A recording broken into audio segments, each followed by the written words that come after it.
Good morning. I'm Peggy Glenn. I am the Executive Director of the NSU Foundation, which houses the funds for the Battenfield Carletti Distinguished Entrepreneur Lectureship. It was established in 2002 by Dr. Harold Battenfield, who was an orthopedic surgeon with many patents, and his friend, the late Dr. John Carletti, who was a dentist. And they realized that although they had spent a lot of time here on campus in the science building, they really needed some entrepreneurship lessons because they ended up running their own offices. And so they established this lectureship for students to learn about entrepreneurship, regardless of whether you're a business major or not. And we invite back each year an alumna or alumnus from NSU to share their experiences with each of you and really, I think, make a difference in your experience here at NSU. So today we're really pleased to have a 1991 alumnus, Todd Mutzig, and he was a marketing major and has been a business owner with his wife Paula for the last 20 years. And he also is a friend of mine. He serves on our NSU Foundation Board of Trustees as well. And he helped me get the most gorgeous ring in the world that I'm wearing today, if you'd like to see it, through some of the special things that he does for customers. And it's been a wonderful experience to be here in Tahlequah and to have such a wonderful resource for your gift and jewelry needs just down the street. They really make the customer service experience meaningful and memorable. So here to tell you about how he does that, please welcome Todd Mutzig.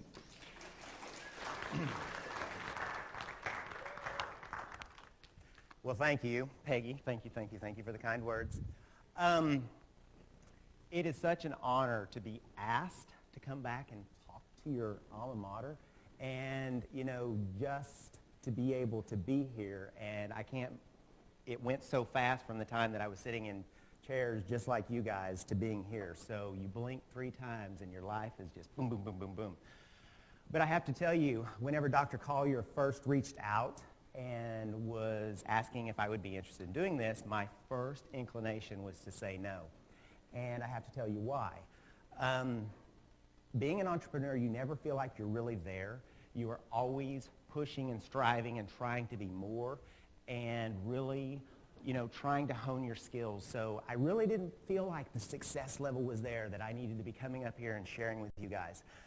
But then I started thinking about the Todd Mutzig that was 21 years ago, 21 years old, that was sitting over there in those chairs. And I thought, what do I have to say that might have made some kind of a difference, some kind of little nugget, something that would have gotten me on my path just a little bit faster.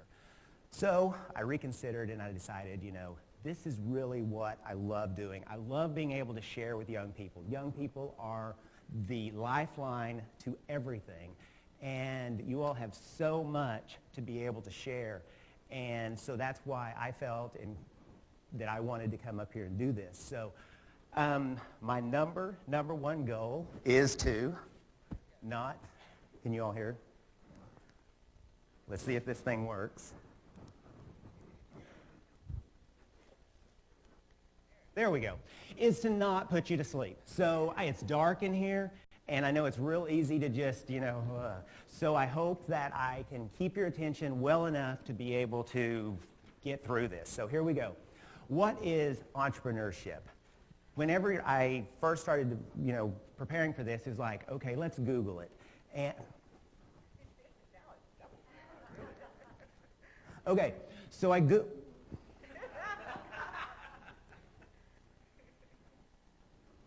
Googled it, and I got all kinds of things, and I wanted to know what other CEOs across the United States had to say. And blazing new trails, believing in yourself, your mission, and inspiring others to join you in your journey. Whenever I read that, that just speaks to me. And if it starts speaking to you, it's like you have that entrepreneurial spirit. And it's something that is so, so awesome, and to be able to nourish it and to make it, help it to grow. Another one, boom. Boom. Boom. Okay. Oh my gosh. Okay, so, sorry. The constant hunger for making things better, and the idea that you are never satisfied with how things are. This is so me. I can't go on a vacation. I can't go to a restaurant. I can't go to a business without trying to figure out how to make it better. I serve on several boards. That is whether it's a gift or it's a curse, that's what I do. I go in and I try my best to figure out how to make it better. And that is such a characteristic of entrepreneurship. So having the guts to take calculated risk and the tenacity and the persistence to keep going even when there are bumps in the road. Most people think that entrepreneurs are more of a fly by the seat of the pants type of people, okay? That we're going to have some water. Okay. Most people think that, it's just a fly by the seat of the pants. But really, an entrepreneur takes everything that they've learned in the past and they use those as resources, and they normally work really, really fast. So what might seem to be as just a fly by the seat, it's calculated risk, and they use that to be able to move forward. They move fast, and they know there's going to be bumps in the road. Bumps in the road are simply there to get stronger, get better, and help you to be able to navigate to make a better, whatever it is that you're trying to do. So those are all just some definitions. My wife will give you a definition. This is Todd Mutzig as an entrepreneur. Good gosh. Okay, this is Todd Mutzig.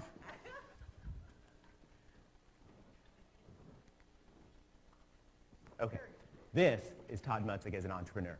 Cat in the hat, goofy look on his face, always trying to spin 1,000 different things in the air. The most awesome thing is I have a wonderful team that helps me keep all these things spinning. So yes, I am the cat in the hat, but it's really about who you put around you, how you are able to get them to get on board with what it is and help them to see the vision, and they all just get there and they make it happen. The biggest thing, most people, you get your energy from someplace. So I thought I would share with you where my energy comes from. This is my family. My family is everything to me. Whenever my wife and I just started out and got married, she is the reason that I went to work every day. I wanted to be able to provide, and I wanted to make a life for us that was, the best that we possibly could have. When my kids came along, the focus went over to them, and it's been amazing because our family has grown up into this businessy type of family. My daughter, this is at a wedding that we just had a month ago. My daughter in the center, she went to Baylor and has a professional sales degree and took a job in Tucson. She went out there and met this young man in the middle, married him. He is graduating from the University of Arizona with an accounting degree. He also is an Army Ranger, retired Army Ranger that has done 3 tours overseas. My son on the end went to the University of Arkansas, graduated with finance and real estate. He is marrying the young lady that's graduating from OU with a master's in accounting and studying for a CPA and took a job with PricewaterhouseCoopers. I tell you that because as kids, we talked about everything. We came home and we talked about the jewelry store. We talked about business ventures. We talked about those things. And as they've grown up, it's just been a way of life. And we love traveling. We love being able to be together. But when we're together, it's amazing how much we talk about business because they all have resources. And those resources, like I was telling you, young people are the lifeline. Their ideas are amazing. And, my wife and I, we bring the old wisdom. It's like, okay, been there, done that. That might not be the best thing, but they're just flooding us with ideas. So I absolutely love, and that's what gives me the energy. My number 1 is God the Father. Couldn't do it without him. Number 2 is my family. And number 3, and lastly, is my business. But that's what we're here to talk about. So let's talk about Megs Jewelry. Okay, Megs, it's an incredible business. It has been so good to us. Tahlequah has been so good to us. But being an entrepreneur, the jewelry store alone is not enough to keep me entertained and intrigued and wanting to do more. So I have to have projects going on all the time. And I love and I have a passion for old buildings. I have a passion for Tahlequah. So through the years, we've been able to acquire some really cool buildings through town, and I'm just going to share you with some of them. Good grief. You know?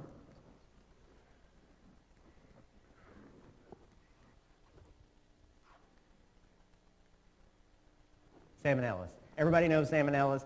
That building was the Redman Shop and was in terrible, terrible, terrible shape.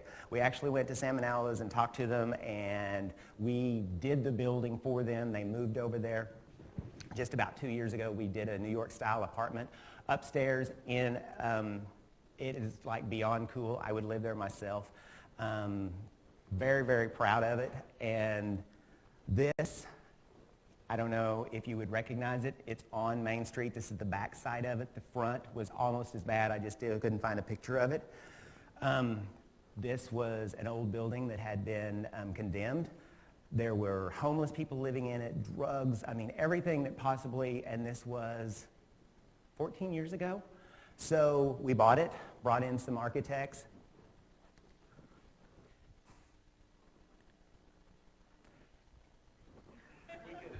Okay, so Redman Studios, and so it's become a awesome apartment complex. There's 35 units there. It's full 99% of the time, but it's definitely, we work it ourselves. It's not something that we hire out and have other people take care of, but it's one of those things that the Cat in the Hat's trying to take care of.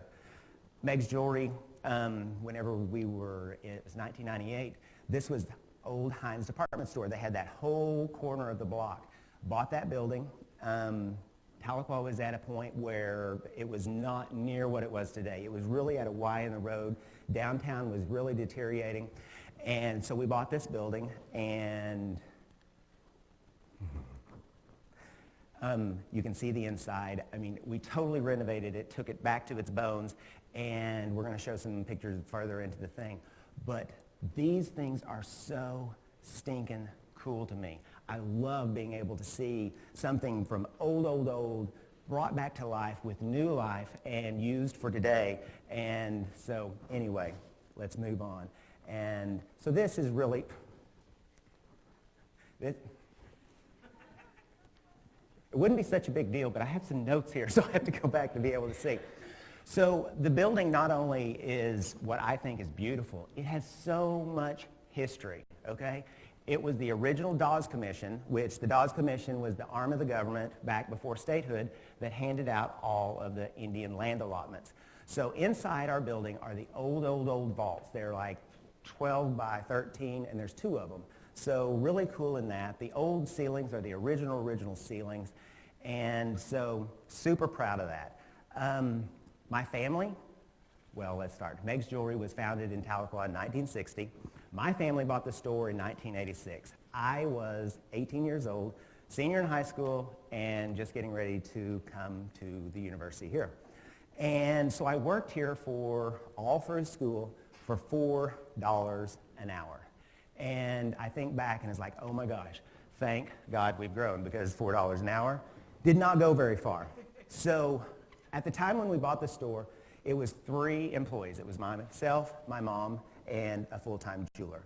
So today we have 12 to 13 employees, and to be able to compare when we bought the store, and I tell you all this, not to brag, but to be able to see the journey, because we're going to go on a journey here in a minute, but from where we started to where we are today. So in 1986, the entire year's volume we now do in less than a week at Christmas time. So it's grown substantially, but thankfully, we really needed to do that because I love what I do, but I had to be able to make a living at it.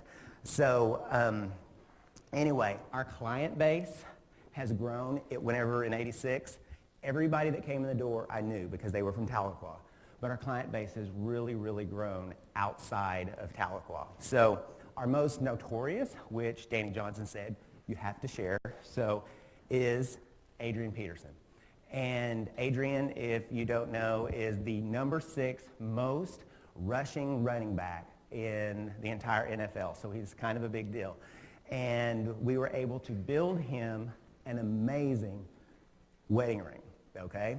And I share this with you. Okay.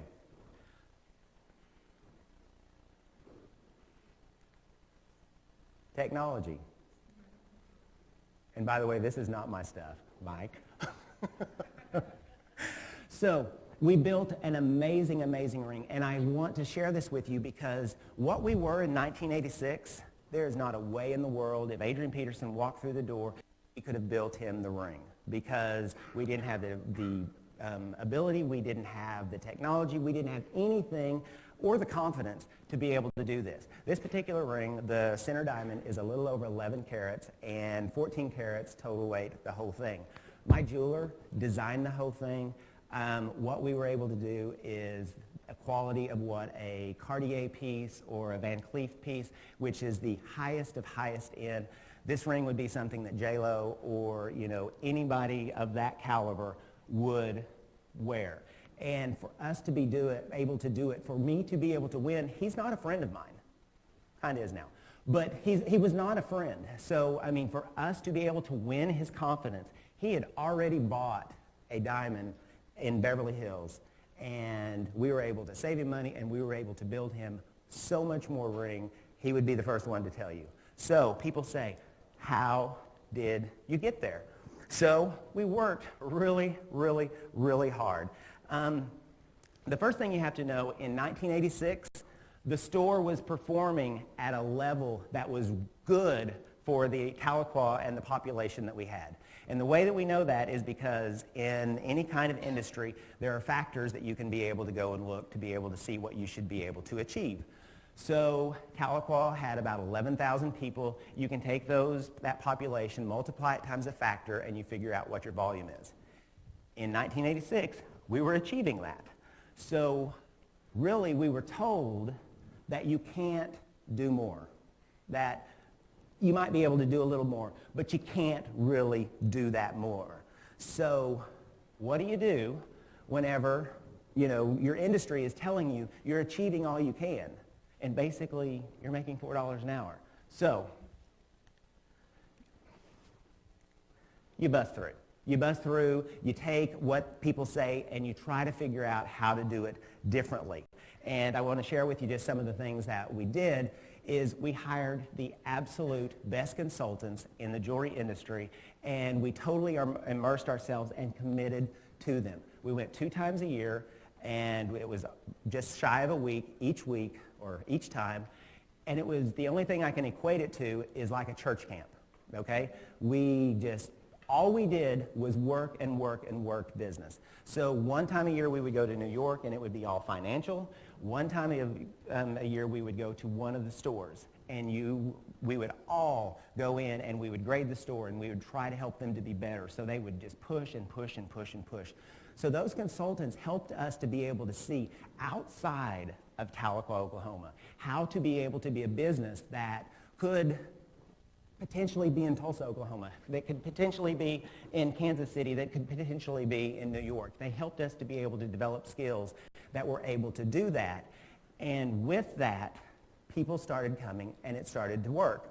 So not just consultants, the knowledge that we were able to gather, they pushed us to read books. And, you know, I know we were reading all the way through school, but I didn't really see the long-term purpose. I was just seeing to be able to memorize for a test, and then, you know, it just kind of flushed. But somehow, whenever it was my money and how much more important it was, so I urge you, while you're in school, find some way to be able to try and use that information and store it so that you can look back at it.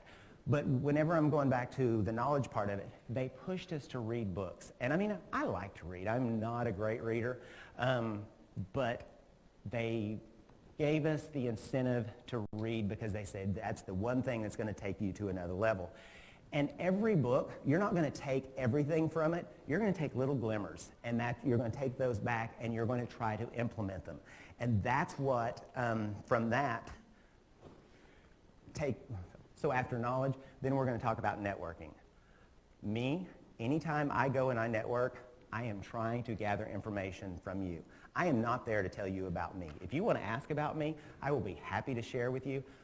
But if we're there, I want to learn from you, because you have it doesn't matter if you're in a totally different industry, it doesn't matter what, but whenever you are out there, you are gathering and you are learning and you are finding out more information, that something there might be some kind of connection that helps you in your business. And lastly, it's hard work. All this stuff doesn't mean anything if you don't bring it home and implement it. You can go to church camp. If you don't come home and live it, that week was, I'm not going to say wasted, but it wasn't what it was intended to do. Same thing with consultants. If you go out there and you hire and you go through all the motions in that 1 week, but you don't bring them home and implement them, get your team on board, that is what is some of the hardest things, is to be able to implement, because you're going to have so many bumps in the road. But like I said earlier, those bumps are what makes you stronger, they make you smarter, they make you better, and you're nimble, so you be able to navigate to be able to achieve what it is. The most difficult thing is getting your team all on board, because whenever you come in and you start having all these wild ideas, you know, your team, you got to be a really good salesman to be able to help them to be able to see your vision. So those are the 4 things that I can say are the things that we were able to do to be able to bust through the level where they said that we shouldn't be able to go through. So I tell you all that because, and I hope it's just one slide, there is a new retail paradigm shift. And so everything that we've done in the past is really immaterial, because the whole retail thing has changed. So what I want to do is to be able to talk about, well, here, 867 jewelry stores closed their doors last year. The year before, it was that many as well. So people are, it's not an easy thing to be able to do. Jewelry stores are closing. The internet effect. Everybody uses the internet for everything. I am guilty. Amazon, I mean, you just think about it, and that's the first thing you go to, or you do this, or you do that. But one of the statistics that is really interesting is that 90% of all retail sales are still made in brick and mortar, okay? People do their research for big purchases. Most of their big purchases they don't make online. 90% of all retail sales are made, but even a smaller percentage of jewelry stores, jewelry purchases are made online, okay? So with that, how do you see the future, okay? A pessimist sees it as doom and gloom. Oh my gosh, everybody's closing.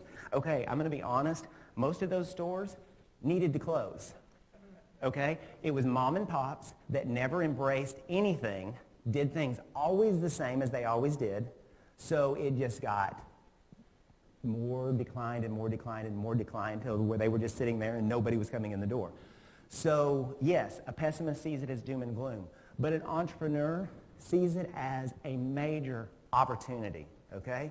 There is so much market share now, but you have to figure out how to connect. So that's what this whole thing is how do you... Okay, this is what this is all about, is taking you on a journey inside my brain in the jewelry industry, okay? So this first one is Bern Steakhouse. Peggy knows Bern Steakhouse. I don't know if anybody else has ever heard of Bern Steakhouse, but it's in Tampa, Florida. And why would it be something that stands out to me? Well, I'm going to share with you.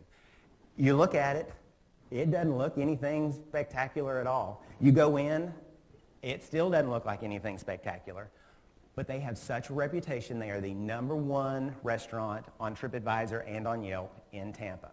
But let me tell you what is different. The food is good.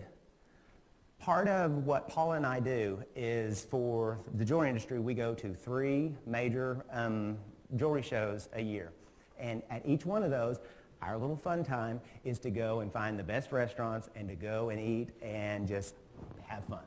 Well, I can't tell you a single restaurant in any other town other than Bern Steakhouse.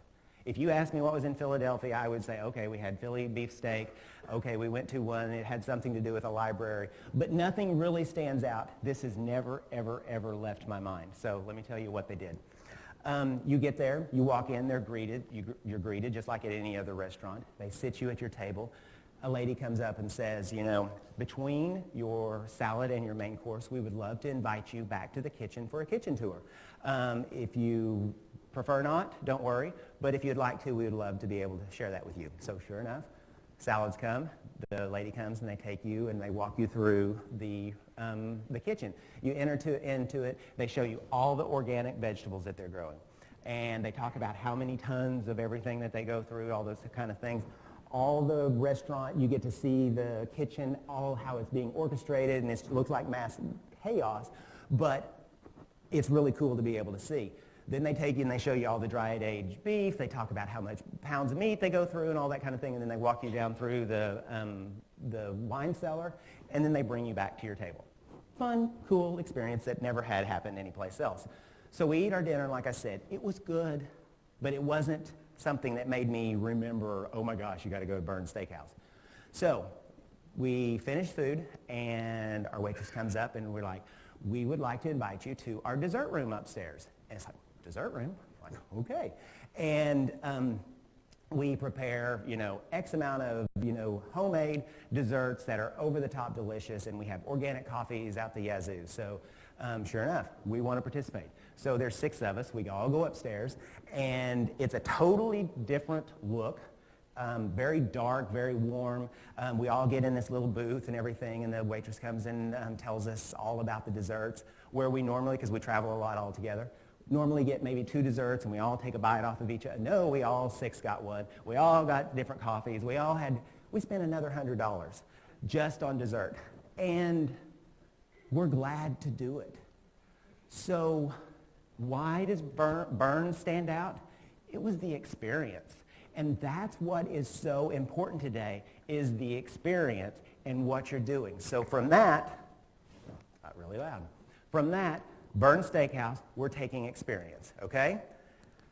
Great customer, well, it was great customer experience. Secondly, I want to share with you about a book, okay? It's called The Go-Giver. My daughter, while she was at Baylor, this was one of their books that they had them read. She's like, Dad, you have to read this book. I read it. It was an amazing, amazing book. I have given away over 400 copies of this because it is an amazing book. It helps you to be able to think of things differently, in a more giving mentality as opposed to a taking mentality. So the whole story is about a guy named Joe who's struggling in his industry, and he finds a mentor, and the mentor gives him 5 principles to live by that would give him stratospheric success. Who doesn't want stratospheric success? So with that, I can't go into all 5, so we're just going to focus on one. And your true worth is determined by how much more you give in value than you take in payment. This is the golden rule on steroids. It's like, how much more can I do for you than what I expect for you to pay me? This works wonders in a retail establishment. So we're going to talk about that more. But it also works for you in whenever you're going interviewing. I can think of myself, it's like, you know, going into an interview or talking to somebody and looking at it as like, okay, what can you do for me? What can you do for me? What can you do for me?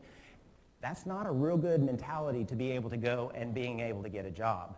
You go in there and you find out that, you know, this job is, and that you want to, and you tell them that you want to pour yourself, you want to have passion and to be part of a culture and all those kind of things, you're going to be able to get a job, and then they're going to catapult you to the top simply because you have such a giving spirit, okay? So from that book, we're going to take, for the jewelry store, a giving mentality, okay? Nextly, we're going to move to another book. Okay, with this, we're going to have a drink of water. So, start with why. Simon Sinek wrote this book 10 years ago, but it is still so relevant. And what he does is he talks about businesses, how they focus on their why, and that is the true successful businesses. And then there are businesses that focus on their what, and that is just what they do, okay? So I'm going to give you some examples of what these whys and whats are to hope you better understand what it is and then how we translate that into the jewelry store. So the Wright Brothers in 1903, they were in Ohio, and they were passionately wanting to be able to take flight. They worked at it every day. They would take parts for 5 crashes because they knew they were going to crash 5 times. They had no money. They had their team had no education. They were not educated, but they achieved flight. At the same time, in Washington, D.C., a guy by the name of Samuel Pierpont Langley, he was hired by the government, given $50,000, and also given a team of the most educated people to be able to achieve flight. They worked at it. Wright Brothers did it first. To drive this point just a little bit more closely, the Wright Brothers, they had no reason to succeed. All they had was the want to and the passion. These guys over here, they had the perfect recipe for success, but they didn't have the passion. And to further drive that point, whenever the Wright Brothers won, Samuel totally quit. He left. He didn't take what he knew and try to help the Wright Brothers. Whenever he didn't get his name first, whenever he didn't get the extra money or whatever, he totally quit and walked away. This is what he was totally focused on, getting his name, getting the money, and all those kind of things. This is why, passionately, they wanted to be the first people that flew an airplane, and they did whenever there was no real good reason for them to be able to do it. So the message from that is, do what you love and love what you do. I mean, the Wright Brothers were loving what they did. That's what the real true message is there. So another one is the railroad industry. Okay, as you can see, railroad tracks were all across the United States, and they were the top of the game. They had more money. They were just making it happen. But along came air flight, and all of a sudden, people started flying. They started transporting cargo through the airlines. The railroad system, the railroad companies, they had everything in place to be able to go with the industry into air flight. They didn't do it. They were too focused on their what. We lay railroad, and we transport cargo from A to B. If they had just seen that they were in the transport of people and business, no matter what the vehicle, they would have seen this would have been a really good investment and been able to go over there and, yes, continue to have their railroad, but also been able to be this. Their why was not what they were focused on. They were just focused on their what. Us as a jewelry store, we don't just sell jewelry. We're part of an experience, and that's what we passionately want to be a part of, okay? We're going to talk more here in a second. But the moral to this is that stay relevant. Those stores that we talked about, 867 of them, why did they close? They didn't stay relevant. Relevant is everything. So what does all of this mean for Megs Jewelry? Okay. Never knew I would have such cotton mouth, but here it is. So, what does it mean for Megs Jewelry? Give more. Okay, we're taking that from the Go Giver.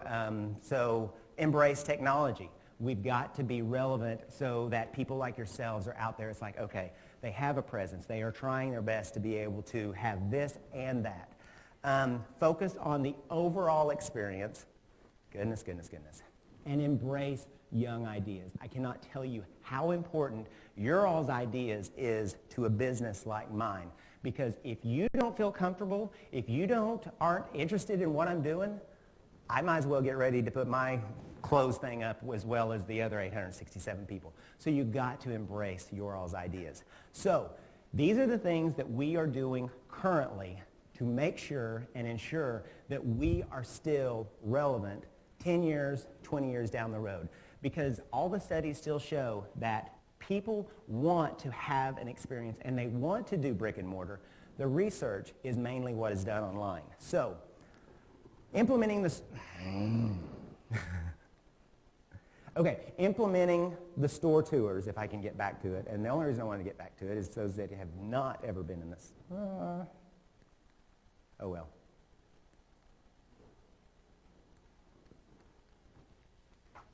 You know, does it toggle?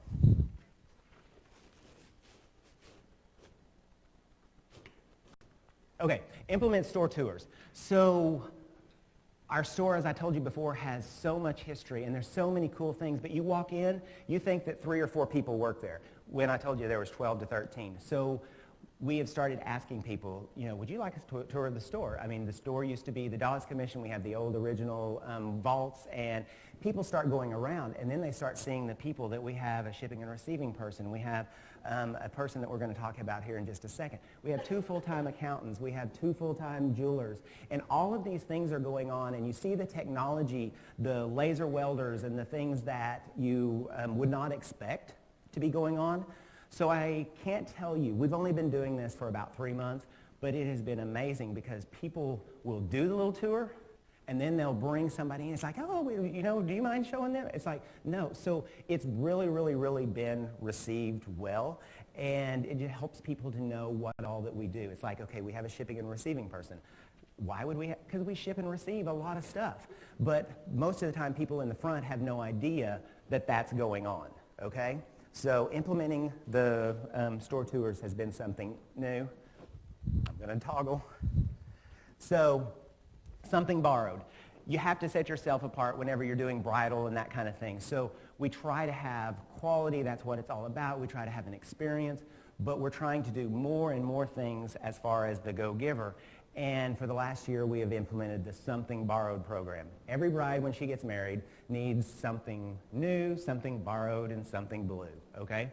So we as the jewelry store, when you buy a wedding ring from us, you can go and once you pick your wedding dress, you can come in and you can pick any piece of jewelry up to $10,000 to wear on your wedding day. You don't have to do anything. You just come in, pick it up, take it, and leave it, and bring it back, you know. So that's just something that most people are like, yeah, we trust you.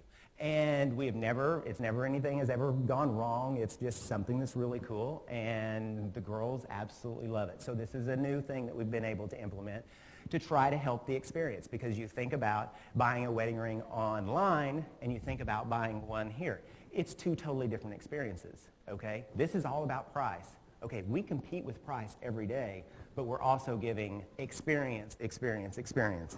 So with that, I don't know anybody that has ever done this. Well, I mean, in the jewelry industry, I don't have any friends or anybody that's done this, but we actually hired what we're calling an experience coordinator. And what we want her to do, and she's actually worked for us for like 15 years. She managed one of our stores before. She actually has done wedding planning, so she does all of our decorating. She's just an amazing young lady. And what she is doing is she's taking every process, every touch that we do with our clients, and she's putting it through a sieve and making sure that what we do is the experience level that we want to achieve, okay?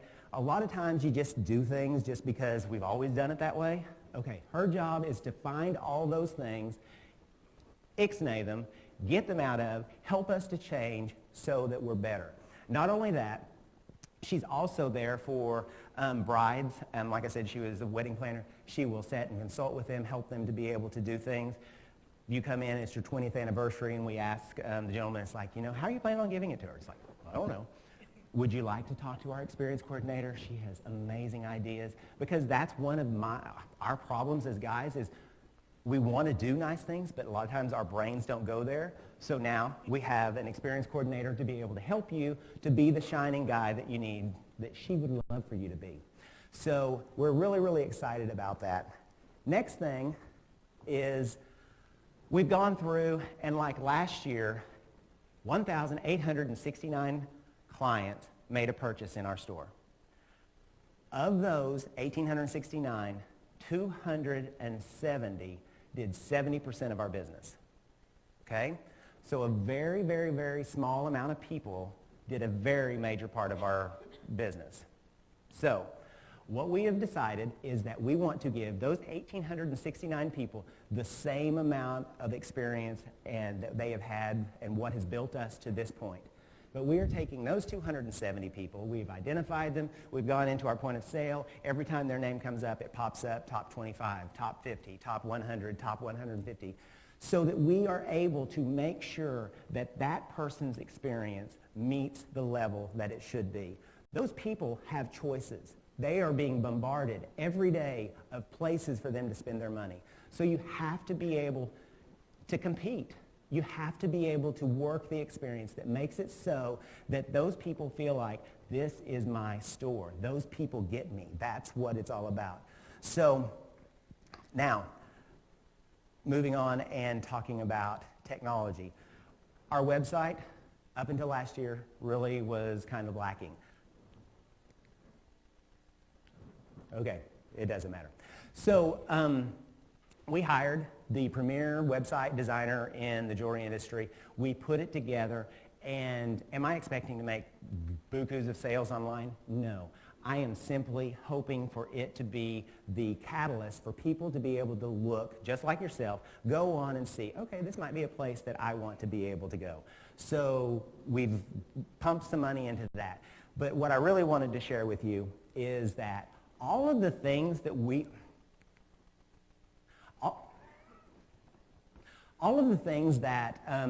are doing it needs to be told. So we hired and I keep using the word premier, but that's what I do. I look for the very best that's out there. Hired the best digital marketing and branding company in the entire industry. And their goal with me is to be able to take everything that we're doing, this experience, and to be able to share that through social media, through every bit of advertising that we do, that this business has a heart. It has a heart that wants to share. It has a heart that wants to be a part of, and there's integrity beyond belief. Unbelief. There's integrity beyond unbelief there, standing behind what it is that you purchase. So that is really my message today. I wanted to share with you just one little thing. It's something my dad gave to me years and years and years and years ago. It's 10 two-letter words, and individually, they don't mean much. But you put them all together, and it's probably the most powerful thing that's out there, and if it is to be, it is up to me. You can't blame other people. You can't, everything that you are going through, if it is to be, it is up to you, okay?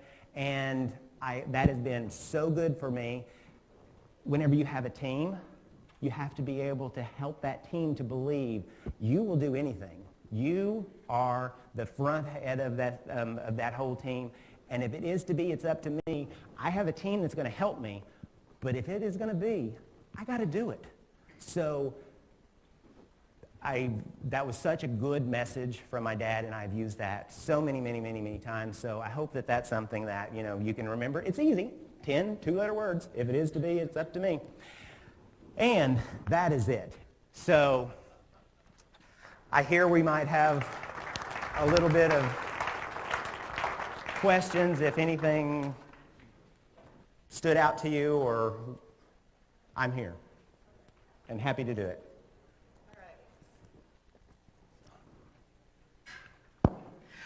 Okay, so thank you, Todd, so much. For those of you that I know may have class, be sure and fill out your form and drop it off for your credit as you leave.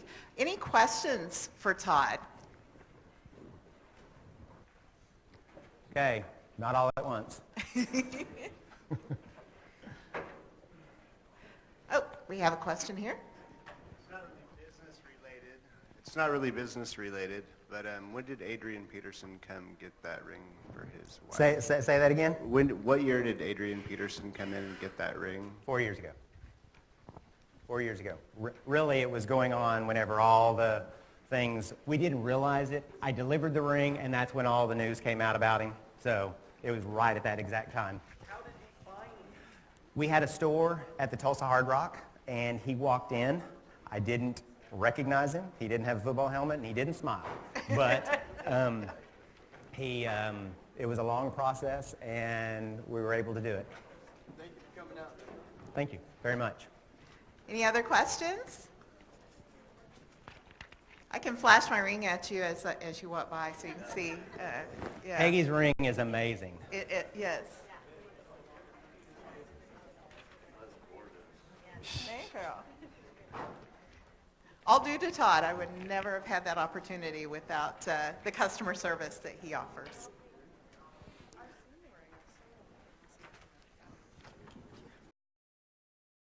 Oh, yeah.